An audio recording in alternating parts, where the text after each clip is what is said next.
జగన్మోహన్ రెడ్డి చేసేది 10 రూపాయలు ఇచ్చి 100 రూపాయలు దోచేసుకోవడం. నేను చేయబోయేది సంపద సృష్టించి 15 రూపాయలు మీకిచ్చి ఆ 15 రూపాయలతో 100 రూపాయలు ఆదాయం పెంచే మార్గం, 100 నుంచి 1000 రూపాయలు పెంచే మార్గం, 1000 నుంచి 10,000 చేసే మార్గం తెలిసిన వ్యక్తి నేను. అదే సంపద సృష్టి, అదే పేదరిక నిర్మూలన అని చెప్పి కూడా నేను మీకు తెలియజేస్తున్నా. దీనికి మీరు సిద్ధంగా ఉండాలి. ఇవన్నీ ఒక ఎత్తు అయితే ఈ రాష్ట్రంలో టమాటా రైతులు ఏ తమ్ముళ్ళు బాగుపడ్డారా? మీరు పీలేరంటే మనకు గుర్తొచ్చేది టమాటా రైతులు. మదనపల్లి, తంబళ్లపల్లి, పీలేరు ఇవన్నీ కూడా టమాటా రైతాంగం ఎక్కువ ఉంటారు, ఎక్కువ పండిస్తారు. ఒకప్పుడు 100 రూపాయలు అమ్ముతుంది, ఒక్కొక్కప్పుడు రూపాయి కూడా అమ్మదు. నేను ఒకటే చెప్తున్నా మీ అందరికీ, గిట్టుబాటు ధర ఇప్పిస్తా, రైతును రాజుగా చేసే బాధ్యత తీసుకుంటా. మళ్ళీ హామీ ఇస్తున్నా, అవసరమైతే కోల్డ్ స్టోరేజ్ పెడతాం, టమోటో ప్రాసెసింగ్ యూనిట్స్ పెడతాం. టమోటా రైతుని పూర్తిగా ఆదుకునే బాధ్యత తెలుగుదేశం పార్టీ తీసుకుంటామని చెప్పి తెలియజేస్తున్నా.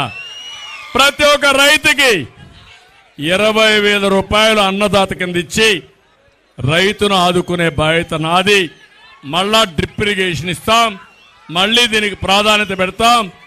రాయలసీమలో హార్టికల్చర్ అభివృద్ధి చేసి ప్రపంచానికి కేంద్రంగా చేసే బాధ్యత తెలుగుదేశం పార్టీదని చెప్పి నేను మీకు తెలియజేస్తున్నా. తమలో ఇవన్నీ ఒక ఎత్తు అయితే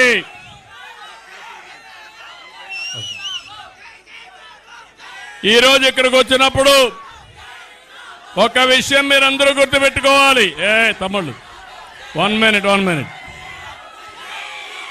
ఈరోజు ఒక విషయం గుర్తుపెట్టుకోవాలి. ఈరోజు మంత్రులు ఉన్నారు. ఎవడైనా మంచి మంత్రి ఉన్నాడా తమ్ముళ్ళు? మంత్రి అంటే విలువలు ఉండేవాళ్ళు ఎవరైనా ఉన్నారా అని మిమ్మల్ని అడుగుతున్నా. నిన్నే ఈ జిల్లాలో టూరిజం మంత్రి ఉంది. ఆ టూరిజం మంత్రిని చూస్తే వాళ్ళ కార్యకర్తల దగ్గర నామినేటెడ్ పదవిలో డబ్బులు తీసుకున్నారంటే వీళ్ళు మంత్రులా అని అడుగుతున్నా మిమ్మల్ని. తమలో ఇక్కడ పాపాల పెద్దిరెడ్డి ఉన్నాడు. ఆయన పేరేంటి? పాపాల పెద్దిరెడ్డి. చెప్పండి, ఆయన పేరేంటి? పాపాల పెద్దిరెడ్డి అవునా కాదా అని మిమ్మల్ని అడుగుతున్నా.